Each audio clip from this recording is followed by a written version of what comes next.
Is that what the Christmas story is about? I'm not sure. Do you know what the Christmas story is about? Yeah, do you really? Yes, come on, tell us. Okay, so here's what we're going to do today.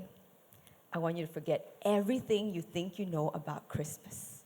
Because we're going to go on a journey to experience the Christmas story afresh. Okay? So how are we going to do that? I'm so Tell glad us you asked. exactly. I'm so glad you asked. Okay. We're going to use one of the most important and powerful God-given thing that we have. Our imagination. Yes. Because guys, our imagination is not child's play. It is not a toy. It is a tool. A tool. And we're going to each of us use it today to take this journey together. Okay? Sounds good? Yes, very good. Okay, Put so- on your imagination cap. Okay, Yes, so I'll be your humble tour guide. So you need to respond as I guide. And whenever you see like words on the screen, I need all of us to read it out loud together. Yes. Okay? And throughout, please feel free to respond. And I know I'm very short, so if you can't see me, you can stand up and get somewhere, because you know how you're on the road, people say, hey, your father's road. Well, this is your father's house. Yes, come on. So you can stand anywhere. You can stand here right next to me, no problem. Okay? That's right. All right. Okay. Yes. Looks like we're ready. Are we ready? Are we Yes, excited? we are. All right. Awesome. Great. Okay. Now, to understand the Christmas story, we have to start in the beginning. Not when Mary and Joseph is trying to look for a room. No. No. Okay. Because that would be like watching a movie 3/4 in. Would you do that? No. No. We have to start in the beginning. In the beginning is where we start. In the beginning was the Word, and the Word was with God, and the Word was God. The Word became flesh and made his dwelling among us. In the beginning, the earth was formless and empty, and darkness covered the deep waters. God started to create a place for us, to be with us. Everything is perfect.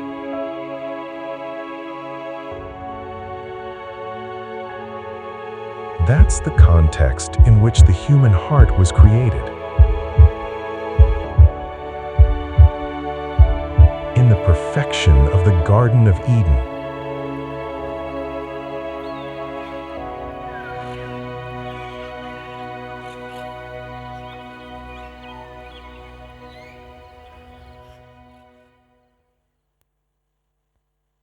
You didn't think we're going to show you everything, right? I did say we're going to use our imagination. Okay, so imagine. In the perfection of the Garden of Eden is the context in which our human heart was created. Get that? So Adam and Eve lived in this perfect place, perfectly connected with each other. No misunderstanding, no miscommunication. Can you imagine that, married couples? Perfect place. And you know what? Someone's really enjoying this. You know what? They were completely naked and they felt no shame. Can you imagine that? Being completely naked right now? No. And you know what? They had this perfect relationship with God who walked with them in the garden. And they had nobody else's opinion to contend with but God's. Can you imagine that? You don't have to care what the other person's thinking about you right now. You don't care what I have to think about you right now. Nobody else's opinion but God's. Wow. There is no death, no pain, no grief, no disappointment, no fear. What else? What else is in this garden? What wouldn't exist in this garden? No sickness, no cancer, no death, no hunger, no confusion, no injustice. Come on, guys. Use your imagination. No selfishness. I love that. No selfishness. No white hair. No wrinkles. No cellulite. No fats. Come on. What? No junk food. Because everything will be yummy. You don't need junk food. Everything. What else? Come on, come on, come on. No need. Oh man, I feel you. No back pain, no even no period cramps, no nothing. No walls. Come on. No money. We don't need money. You are right, because there's perfect provision. Okay, one more. Come on. No shame. I love that. No depression. No fear of the future. No anxiety. Can you imagine a place like that? And it's so much better than that. Right? But, so, for any relationship to be really true, there needs to be trust. So God had to create an opportunity for... Yes, that's the easy one, come on. God had to create an opportunity for...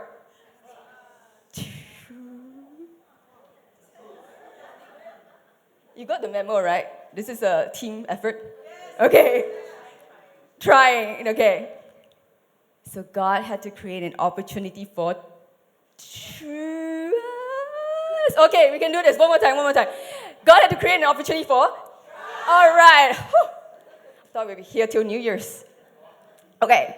So God had to create an opportunity for trust. So he told Adam, you can eat from any tree from this garden except for the tree of the knowledge of good and evil. No biggie, right? No problem. So many other trees to pick from. All right, by the way, any one of you here love superhero movies? Okay. For any superhero movie to be a superhero movie, there needs to be a superhero and a villain. You're getting it, thank you. A villain. Where do you think we got the idea from? Why do you think we're so drawn to the fight of good and evil in movies, in superhero movies? Because it's in our origin story right here. Right? So back to the story. Enter the OG villain. Someone please give me a sound effect. Bum, bum, bum, bum. That's right. Enter this villain. This serpent enemy slithered to Eve and pointed out the only thing that God asked them to trust him on. And then the forbidden fruit became the only thing they could think of. By the way, doesn't this sound very human? When we see a fault or a problem, that's the only thing we can see, even though there's so much good around us. Okay, so back to the story. So, the forbidden fruit was magnified in their minds, and they could only think of that. So what did they do? They ate the fruit. Thank you. Let's do it again. They ate the fruit. Dun dun dun. Bum bum bum. Trust was broken between God. Trust was broken between each other. Perfection was destroyed. Sin entered the world, and its consequences is death. Oh, they know they messed up. They messed up badly, epically. They felt, you know what they felt? They felt shame and guilt for the very first time. So you know what they did? They hide. But you know what God did? He came. Yes, he searched. He came looking for them. And what did he say? Let's see. Let's go together. Yeah.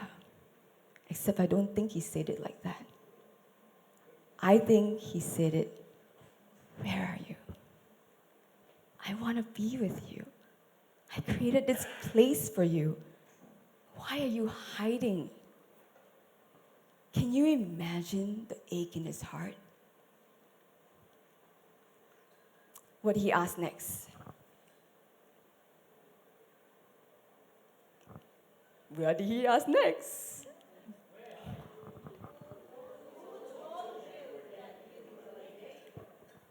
Who told you you were naked? Why didn't you trust me? Why did you listen to another's voice? Can you hear the pain in his voice? Was his last question.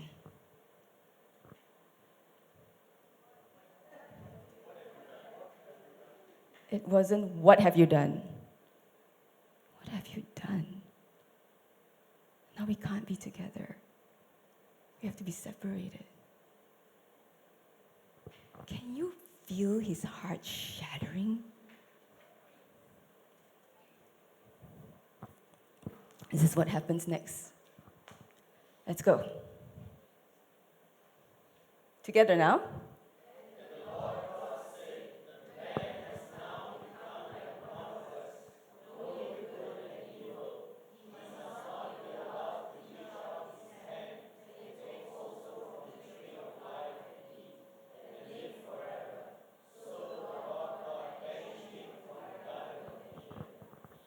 You see that word banished? I used to think it was a punishment. It sounded so harsh. You're banished. But it wasn't punishment. It was protection. It was an act of love. If they had stayed in the garden and ate from the tree of life, they would have lived forever and be separated from God forever. He could not bear the thought of that, so he had to drive them out and begin the redemptive story to bring us back. Everybody, just take a breath. Okay. Now, because of this separation, we don't live in this Garden of Eden anymore, right? But we have perfection, the picture of perfection etched into the very DNA of our souls. That is why, you guys, that is why we strive and we chase and we desire to be perfect here. We want things to be perfect, right? Anybody else? Right? We want perfection. We want things to be perfect. But we have been disappointed, haven't we? Is that feeling of life should be better than this? Correct. People should be better than they are. We should be better than we are. Absolutely. And I love how, I really love how this lady puts it. The piercing angst of disappointment in everything on this side of eternity creates a discontent with this world and pushes us to long for God himself and for the place where we will finally walk in the garden with him again. That's Lisa Turquoise. Is anyone here disappointed? See, now we know why. Disappointment is God's way of leading us home in the perfection of the Garden of Eden, where our deepest longing can ever only truly be perfectly fulfilled when we are with him. So, okay, we're separated. How can this separation ever end? Because a perfect man would have to die, sacrifice, so that he can bridge the gap, right? That this sin that separates us, penalty needs to be paid for the sin that separates us from God. So perfect man needs to do this. But who on earth is perfect? No one. And that's why God had to do this. He had to do this. Sorry, I know this is crazy. But this is crazy. This is what God did. Excuse me, thank you, you'll be fine. This is what God did. It's crazy, right? This is unorthodox. Why would someone up there, not that I was in a very great place, but imagine God in this highest heaven, having everything coming down and squeezing himself in the middle just to be with us. Okay, let's have a look. What's next? Together, please.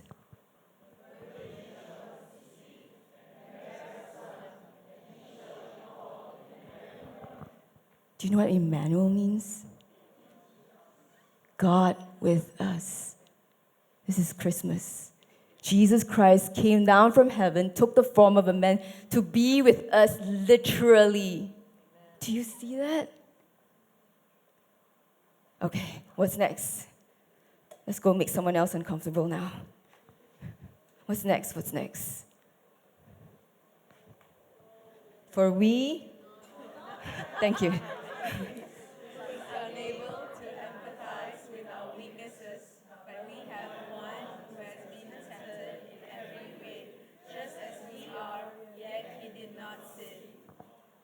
Do you see? He took the form of a man, born as a baby, went through everything we went through, suffered and tempted in every single way, so that whenever we feel that no one really understands, no one sees us, no one feels us, Jesus is saying, I understand. I see you, I feel you, and I am here with you. What a God. Okay, now, climax. Now, this is the traditional Christmas story. Imagine with me, please. Joseph and Mary, who's heavily pregnant, arrives at Bethlehem after a long journey, okay? And then, what does the Bible say?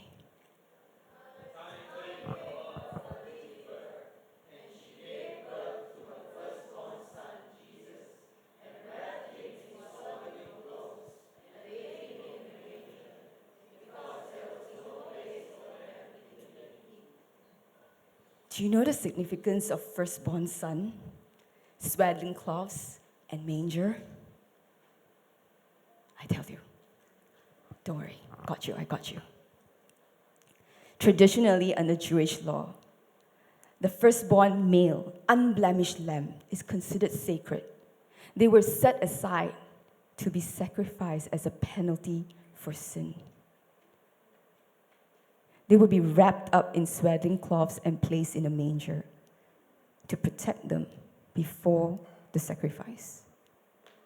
Jesus was born this way as a baby, wrapped in swaddling cloths, placed in a manger, destined to be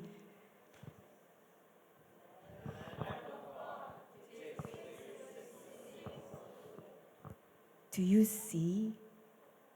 Do you see that there is nothing our God would not do to be with us? That's the God we're worshiping today. One more. This is the last one, you guys. Come on, say it with gusto.